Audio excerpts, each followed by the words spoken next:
They cornered me in a glass office with a thick packet and a thin smile. "Just a formality," he said. I read line Biber 9.1 twice. My hand trembled. Not with fear, with precision. Let the court decide. The day I signed the non-compete, the conference room smelled like burned coffee and printer toner. Martin sat across from me, his tie too tight, his grin too loose. He spun a Mont Blanc pen between his fingers like a weapon disguised as a gift.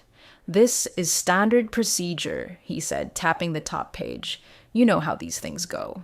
I nodded like I did. I didn't. Not really. But I knew how to read, and I knew how to wait. The air was still. The assistant outside wasn't typing. The lights hummed overhead like they were listening. Clause Fiber 9.1 was buried deep, between vague language and bullet points. It was quiet, almost poetic in its ambiguity. It promised nothing and demanded everything.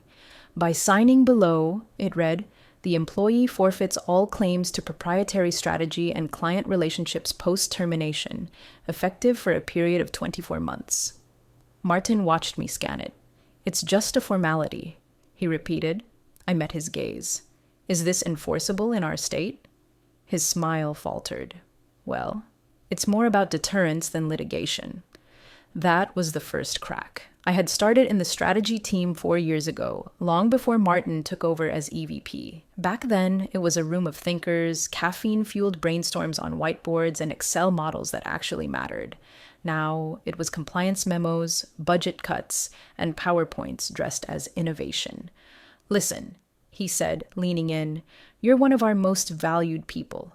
The non-compete is to protect everyone, the firm, the clients, you included." A pause. "Especially you."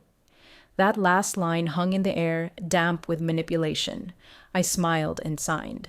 Not because I agreed, but because I'd already started my own Excel tab, a list of red flags. This was row 12. 2 weeks later, I gave my notice. Martin didn't take it well. "You're walking away from everything we built." "We? Don't be naive." He stood up, pacing. "Without the non-compete, you're nothing." That line. I wrote it down later, verbatim, along with the date, time, and the Zoom ID of the internal HR call that followed. Because I knew then he'd challenge me. He wouldn't go quietly. And I was done being quiet. I reviewed everything that night. Every version of the agreement, every email thread, every metadata timestamp on the final PDF, even the internal update where legal had flagged Perora 9.1 as overreaching in its current language, saved, printed, archived. My resignation became official on a Friday.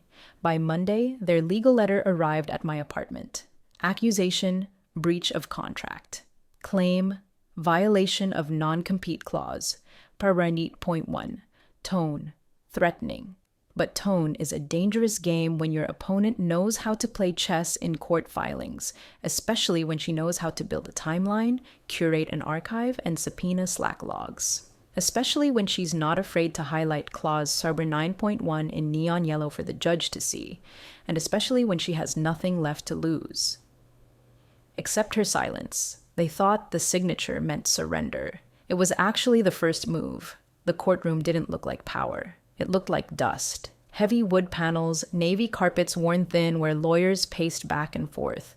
A ticking clock overhead that seemed deliberately loud. No cameras, just consequence. Martin sat 2 rows ahead, flanked by their counsel. His suit was sharper than usual, his posture engineered. He didn't glance back, but I saw his fingers twitch 3 times as he scanned the courtroom. Nerves. I arrived alone. Not because I had no one, but because some wars are better walked into without cheerleaders. I carried a slim black folder. Inside, my paper trail, labeled chronological, color-coded. Each tab meant something, each line highlighted for a reason. The clerk called my name. The judge, mid-50s, silver hair, spoke calmly. "We're here for a preliminary hearing regarding the enforcement of a clause paragraph 9.1 of the defendant's non-compete agreement, correct?" Their attorney stood. Her tone was smug without effort. "Yes, Your Honor. We are requesting a temporary injunction to prevent the defendant from engaging in strategic consultancy work with any firm operating within a 500-mile radius for a period of 24 months, as per the clause signed under full knowledge and consent." I didn't flinch. I just reached for tab 3. The email from HR, the metadata stamp showing clause per 9.1 was inserted after I had already electronically signed the initial draft. A new version was sent, marked minor updates, but not acknowledged or resigned. Forgery? No. But misrepresentation? Definitely. I waited for the moment. The judge turned to me. Do you have representation? No, Your Honor. I'm representing myself for this preliminary stage. Martin smiled at that. So did I. Do you object to the injunction? Yes, Your Honor, on multiple grounds. I stood slowly, unfolded my packet, and began. Tab 1. Company-wide Slack logs, where legal raised concerns about Favor 9.1 to the HR lead, noting enforceability issues. Tab 2. My resignation email sent 2 weeks before I began consulting with any competitor, clearly documenting intent to comply and seek independent review. Tab 3. The version control mismatch on the non-compete agreement, showing the final clause was added post-signature. I paused, then looked straight at Martin. Tab 4. The internal Zoom recording where Martin said, "It's more about deterrence than litigation." Time-stamped, saved, transcribed. The courtroom didn't gasp. This wasn't TV, but Martin's lawyer coughed and the judge raised one eyebrow. I wasn't a lawyer, but I was methodical, and I didn't need charisma when I had receipts. The judge leaned forward.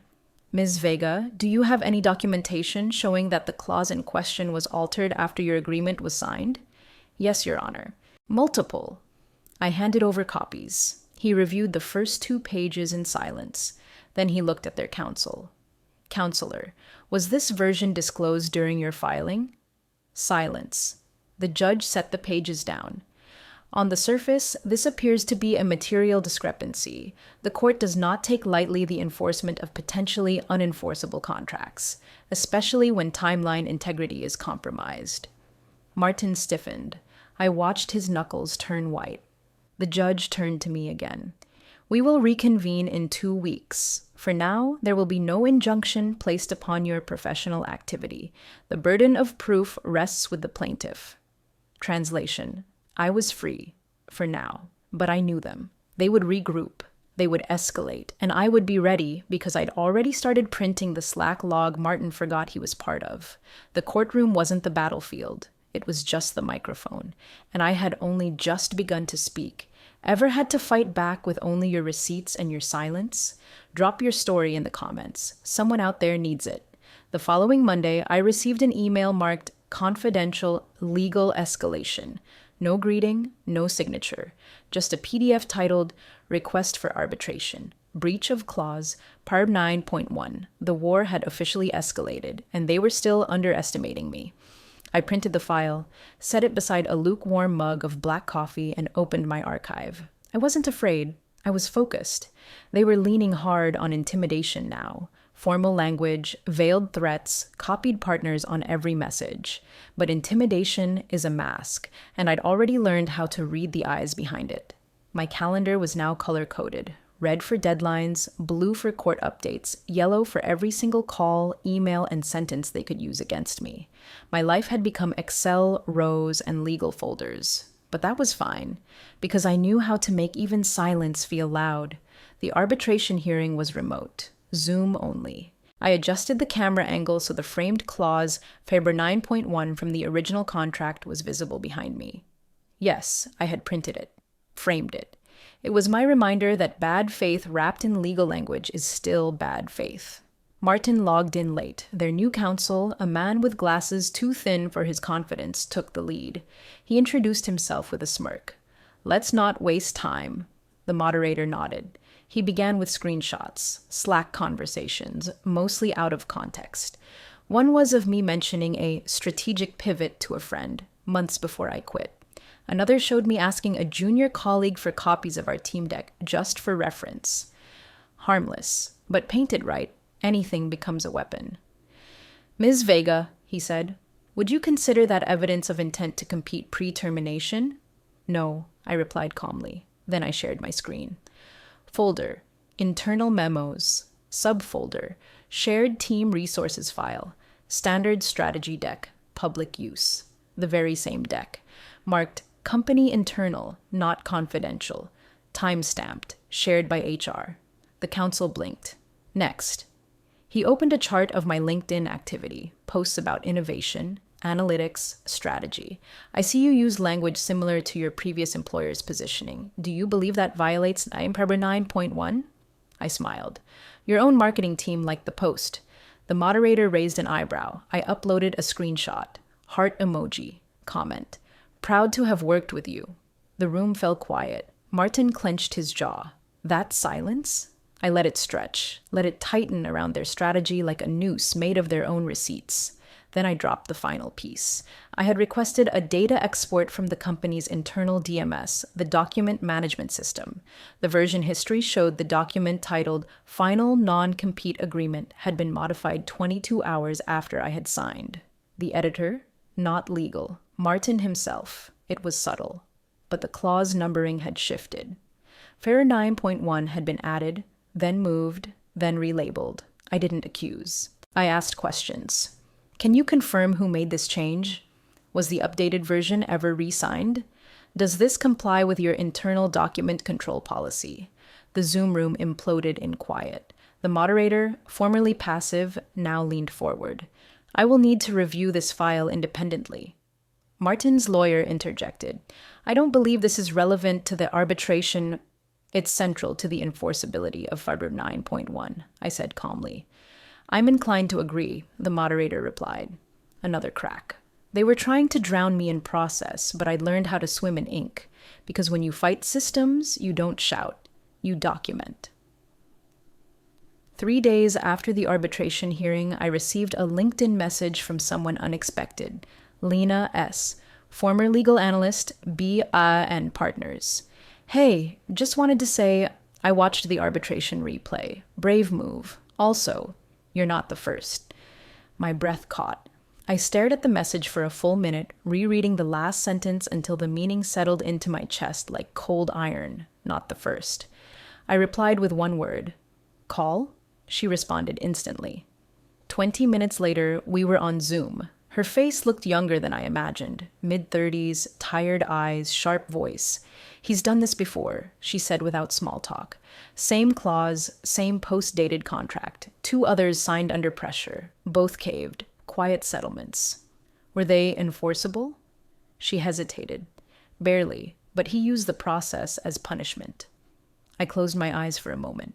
Punishment by paperwork. You have screenshots? I asked. Lena nodded. Better. I have logs, time-stamped edits in their SharePoint, and one email where Martin asked, and I quote, "How invisible can we make this update?" That sentence alone was nuclear. Why now? I asked. She looked away. Because when I pushed back, I got laid off. No severance, just an NDA thicker than a novel. Another silence. This one full of anger held too long. Do you still have your company laptop? I asked carefully. She nodded.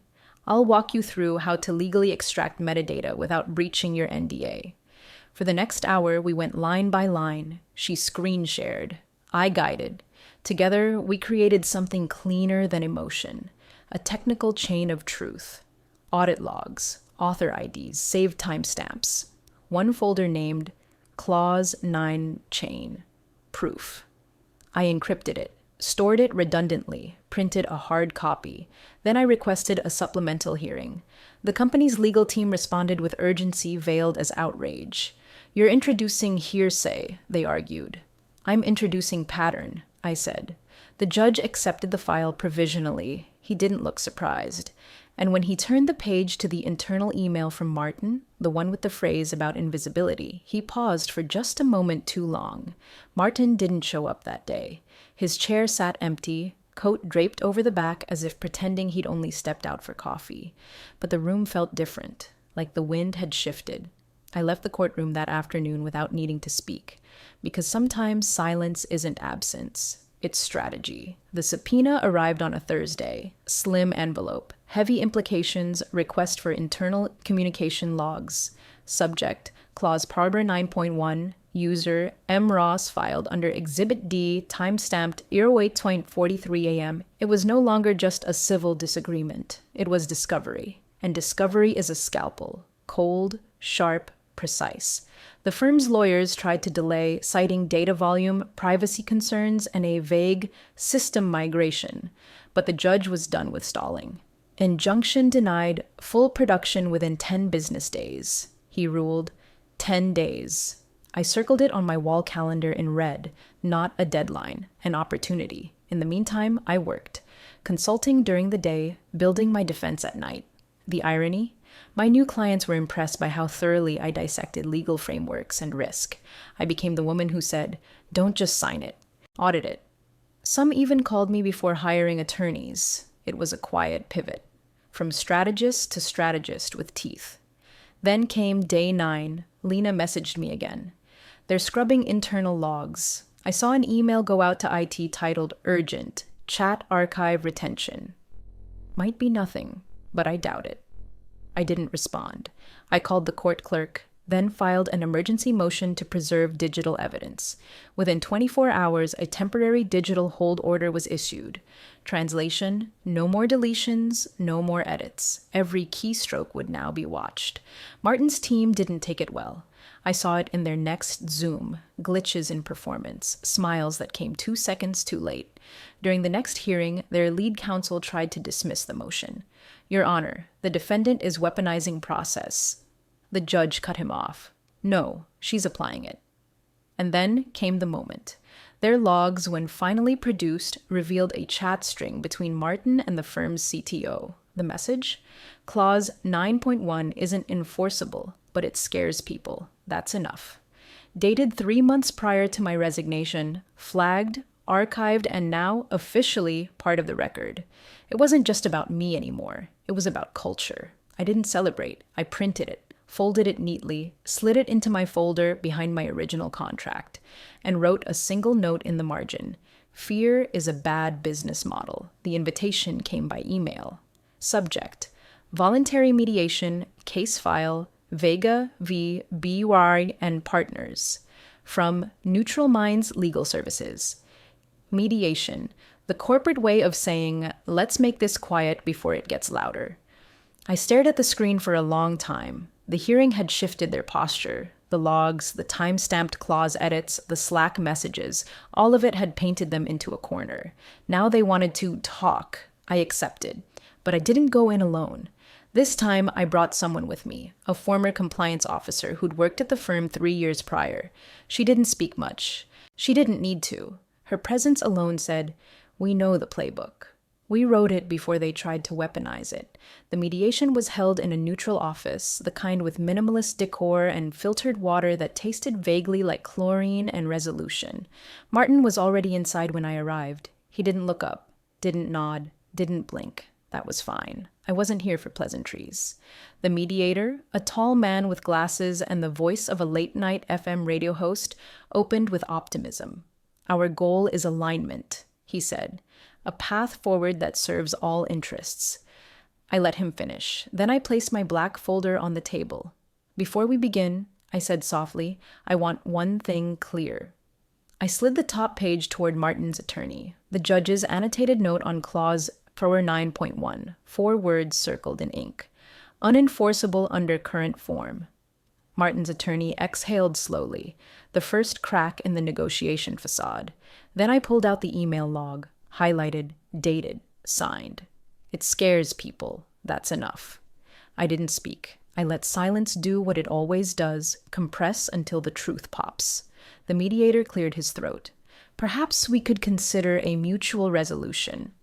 I'm not here for money, I interrupted.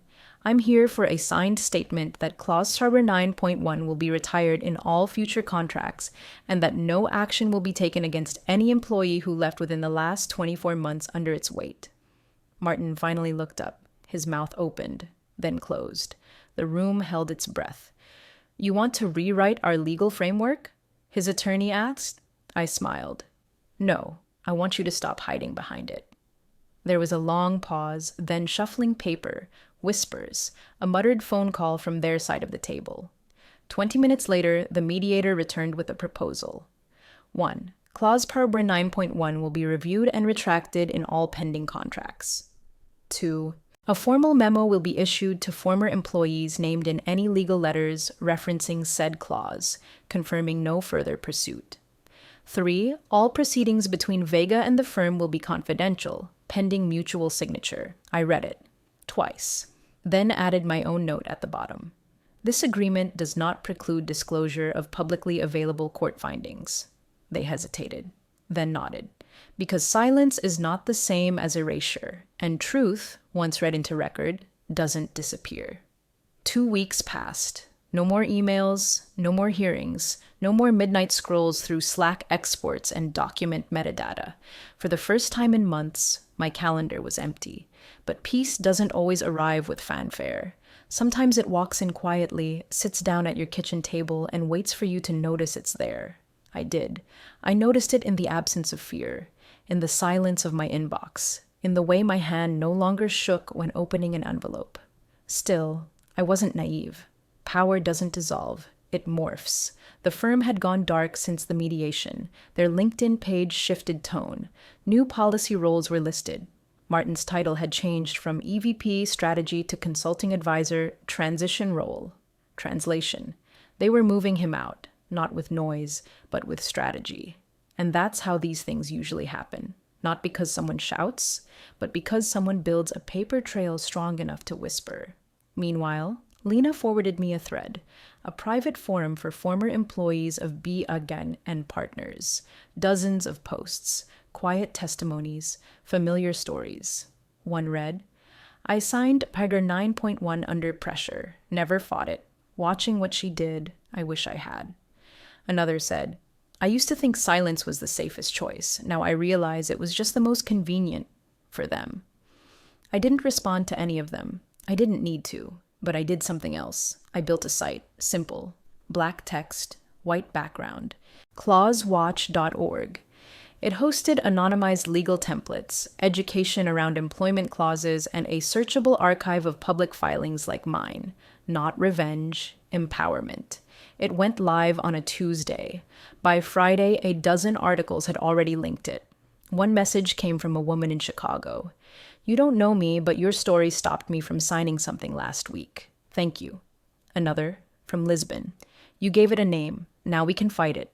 And quietly, behind the scenes, a small nonprofit offered to sponsor the site.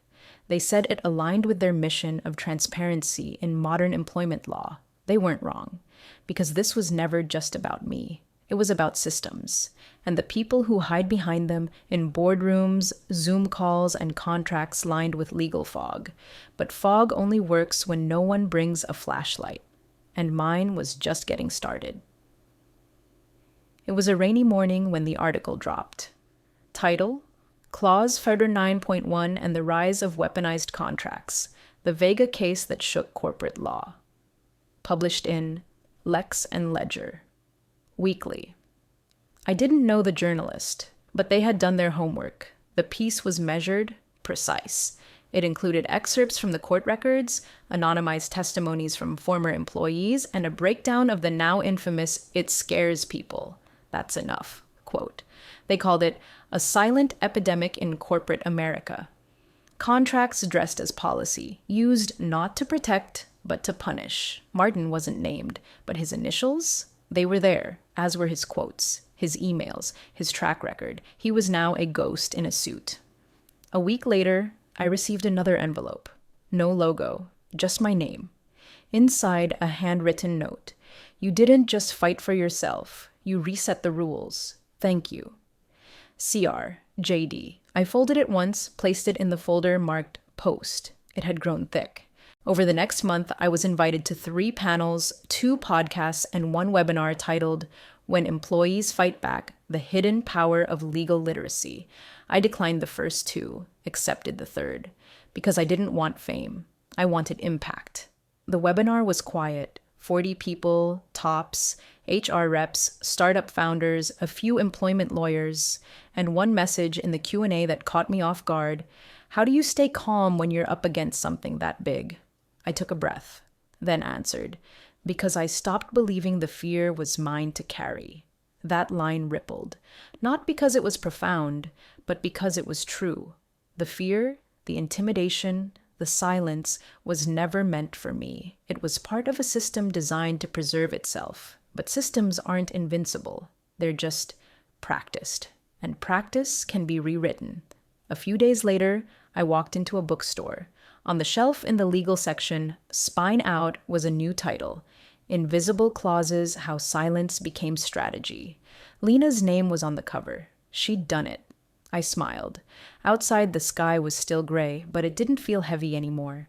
Sometimes rain isn't a warning, it's a reset. They invited me back, not to apologize, not to reconcile, to consult. The same firm, different logo, new leadership, but the bones were still familiar. Polished glass offices, hushed elevators, polite smiles that knew too much and said too little.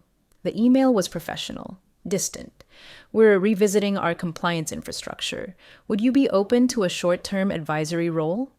I almost laughed, but I didn't delete it. Instead, I replied, happy to review your current framework. Please forward red lines for the Clause Farber 9.1 and any successor policies.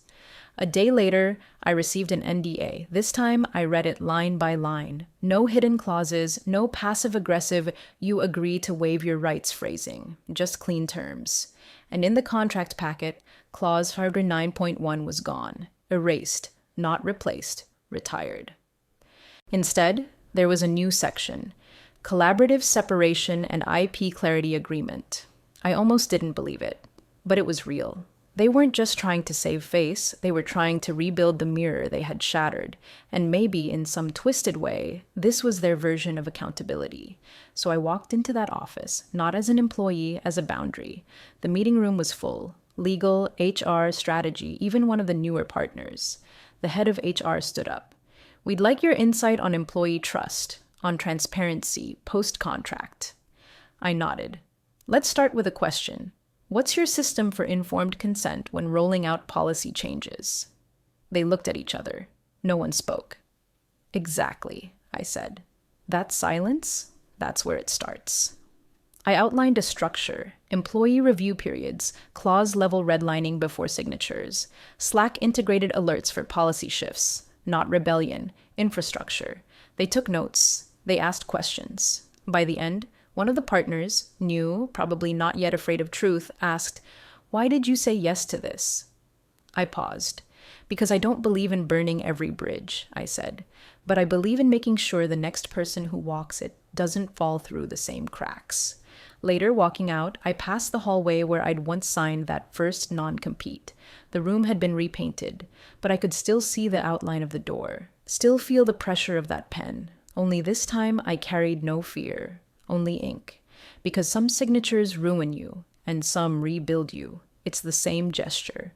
What changes is who you are when you make it. The final hearing was procedural. No drama, no new evidence, no arguments, just closure. The judge entered, adjusted his glasses, and read from a single page. Having reviewed the documentation, digital correspondence, clause version history, and internal communications, this court concludes. Clause Farber 9.1 in its presented and applied form is unenforceable. No injunction is granted. No further action permitted. There were no cameras, but I imagined the sentence traveling. From that courtroom to inboxes, from inboxes to boardrooms, from boardrooms to every young employee told to, just sign it, it's standard. I stood there, hands calm at my sides. The judge glanced at me. Anything else you wish to add for the record, Ms. Vega? I thought about it, about Martin's smirk, about the contract, about the moment my pen met the paper and I smiled, not out of trust, but out of foresight. No, Your Honor, the record speaks well enough. He nodded. I left the courthouse into a late autumn breeze, the kind that strips trees bare but leaves the sky painfully honest. Outside, Lena waited. Coffee in one hand, newspaper in the other. She passed me the headline, Clause Farber 9.1. Officially dead, case closed. It wasn't flashy, wasn't viral, but it was done. And sometimes that's the victory. Not spectacle, but silence. We walked in step down the block, boots tapping over concrete truths. Do you regret it? She asked quietly. I looked ahead, past the taxis, past the glass towers, toward the small life I was finally allowed to return to. No, I said. I regret staying quiet for as long as I did, but not speaking now, that would have cost me everything. Later that night, I sat alone with a glass of water and the original printed contract, the one with clause bar 9.1 underlined in pencil. I opened a drawer, slid it inside, closed it, not with anger, with peace, because I hadn't just ended something, I'd changed it, and while Martin would disappear into some consultancy role or board appointment, I'd left something behind far louder than a signature, a precedent,